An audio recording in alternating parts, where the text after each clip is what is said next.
काशीपुर गांव के एक कोने में बहादुर नाम का एक गरीब किसान रहता था। बहादुर बहुत ही गरीब और ईमानदारी के लिए जाना जाता था।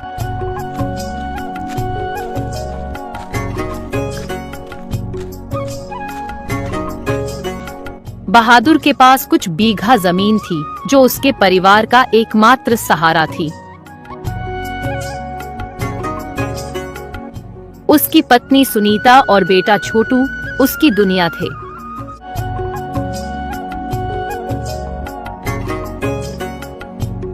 एक दिन बहादुर खेत में कुछ काम कर रहा था। काम करते करते वह इतना थक गया कि वह एक पेड़ के नीचे बैठकर कुछ सोचने लगा और बोला, हे भगवान, मैं इतनी मेहनत करता हूँ, फिर भी हमारा पेट भरने के लिए फसल तक नहीं होती। बहादुर इतना सोचते सोचते वहीं पर सो जाता है। इधर सुनीता घर पर बहादुर का इंतजार कर रही थी और अपने बेटे छोटू से कहती है, छोटू, जा अपने बाबा को बुला ला, अंधेरा होने वाला है। हाँ माँ, मैं अभी जाता हूँ और बाबा को बुला कर लाता हूँ।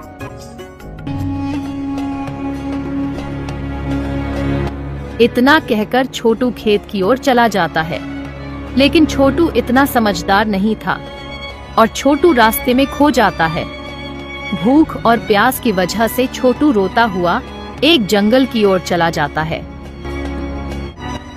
इधर बहादुर की जैसे ही आंखें खुली और बोला, चलो अब घर चलते हैं, वैसे भी सुनीता मेरा घर पर इंतजार कर रही होगी।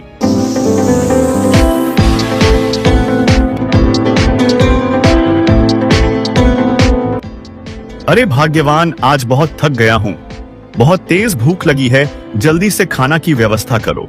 अरे सुनो, मैंने तुम्हें बुलाने के लिए छोटू को भेजा था, वह अभी भी घर पर नहीं आया है। सुनीता, हमारे पास छोटू नहीं पहुँचा। अपने खेत के पास एक भयानक जंगल भी है, कहीं वह रास्ता भूलकर उस जंगल में तो नहीं चला गया? इतना सुनकर सुनीता के होश उड़ जाते हैं और बहुत डर जाती है। तभी बहादुर से कहती है, स्वामी कुछ करिए, हम छोटू के बिना नहीं रह पाएंगे। बहुत अधिक प्रयास करने पर भी छोटू उन्हें वापस नहीं मिलता है।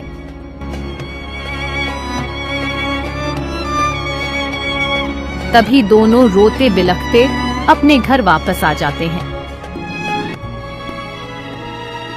बहादुर अपने बेटे के खो जाने पर और भी ज्यादा दुखी हो जाता है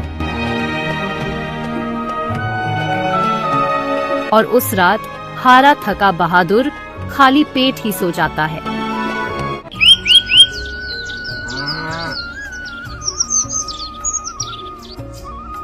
अरे भाग्यवान, हमने कल से कुछ भी नहीं खाया है, हमें बहुत तेज भूख लगी है।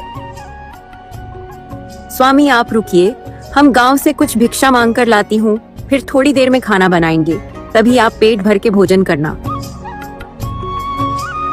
इधर गांव में सुनीता को कोई भी भिक्षा नहीं देता है।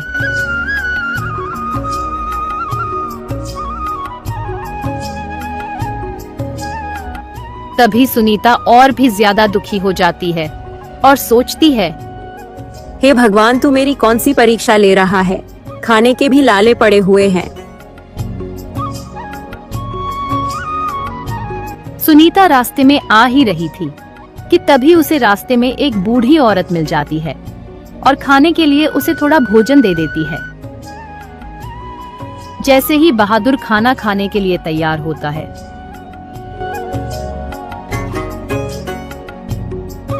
कि तभी उसके द्वार पर एक भूखा साधु आ जाता है और साधु कहता है, बेटा, हमने बहुत दिनों से कुछ भी नहीं खाया है, हमें बहुत तेज भूख लगी है, हमें खाने के लिए भोजन दे दो।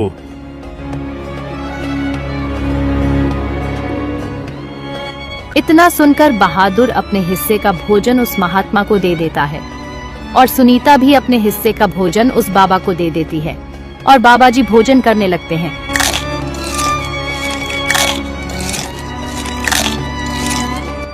तुम दोनों बहुत ही ईमानदार हो। मेरे पास तुम्हें देने के लिए कुछ भी नहीं है, लेकिन मेरे पास कुछ बीज हैं जिन्हें अपने खेत में बो देना।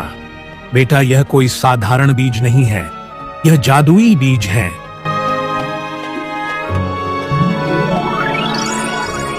बहादुर इतना गरीब था कि वह एक वक्त का खाना बड़ी मुश्किल से जुटा पाता था। बहादुर और सुनीता दोनों उस रात भी भूखे ही सो जाते हैं। इधर बहादुर का बेटा छोटू जंगल में रो ही रहा था कि तभी वहां पर एक राजा अपने मंत्रियों के साथ शिकार खेलने आता है। राजा छोटू को रोता हुआ देखकर सब कुछ समझ जाता है। तभी राजा उस छोटू को अपने साथ घर ले जाता है।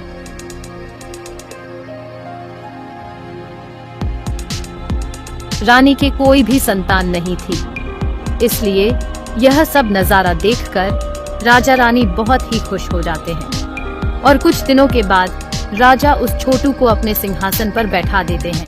इधर बहादुर और सुनीता दोनों अपने खेत पर चले जाते हैं और बाबा के दिए हुए जादुई बीजों को अपने खेत में बो देते हैं।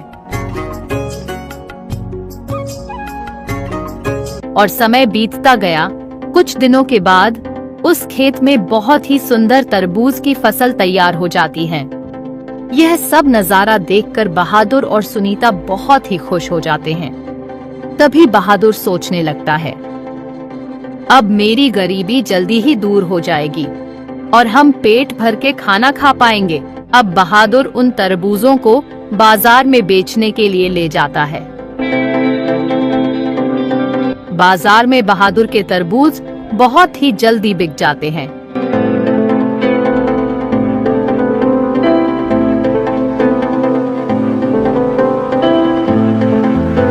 और बहादुर घर चला जाता है।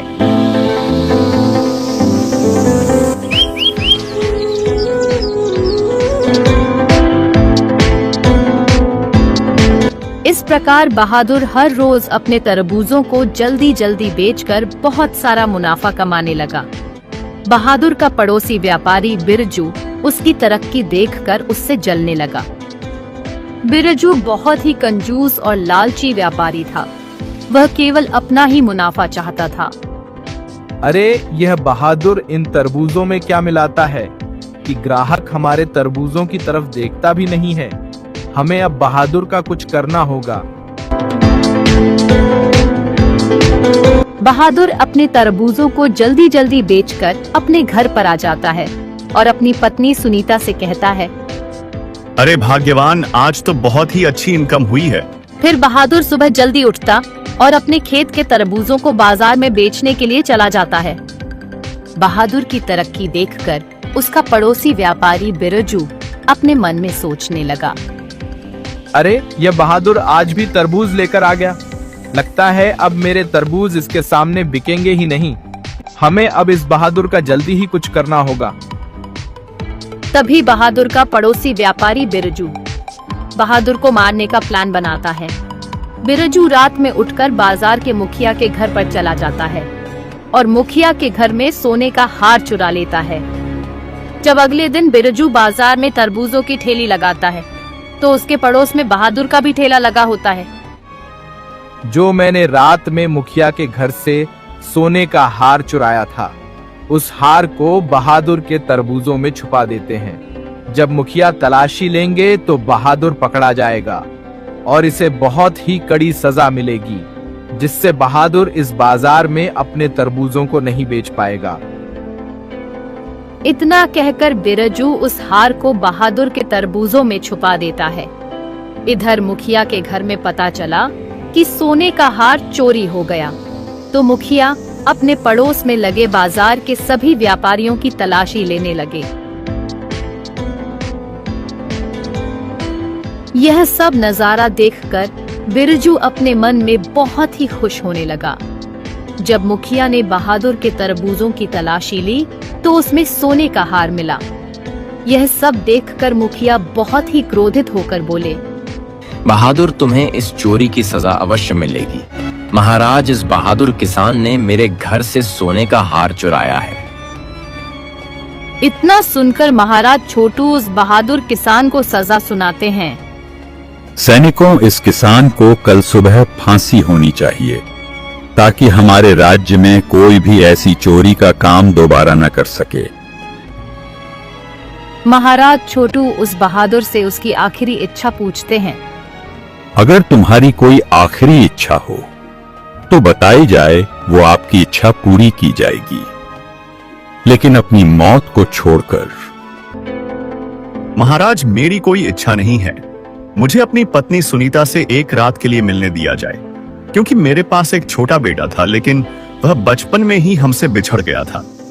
जब बहादुर अपनी पत्नी सुनीता से मिला तो वह रोने लगा और बोला, सुनीता, भगवान हमारी ही परीक्षा क्यों लेता है?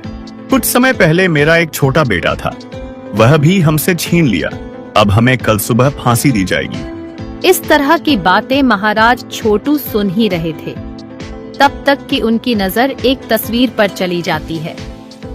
उस तस्वीर में बहादुर और सीता के बीच महाराज छोटू का भी फोटो था। कुछ समय पहले हम ही एक जंगल में खो गए थे। हमें लगता है कि यह मेरे ही माता पिता हैं। महाराज छोटू इतना सोच ही रहे थे कि तब तक वहाँ पर वही साधु आ जाते हैं और साधु बाबा उस बहादुर से कहते हैं, बहादुर, अब तुम्हारे जीवन के सभी दुख समाप्त हो जाएंगे, क्योंकि तुम बहुत ही ईमानदार और नेक दिल व्यक्ति हो और तुम्हारी सभी परीक्षाएं सफल हुईं। इतना कहकर साधु तुरंत भगवान का रूप धारण कर लेते हैं और बहादुर की सारी सच्चाई महाराज छोटू को बताते हैं। और महाराज छोटू रोने लगते हैं, तभी कहते हैं, अभी अनजाने में मुझसे बहुत बड़ा पाप हो जाता। महाराज छोटू अपने माता पिता को देखकर बहुत ही खुश हो जाते हैं और महाराज छोटू उस हार की सच्चाई का पता लगाकर उस घमंडी व्यापारी बिरजू को फांसी लगवा देते हैं।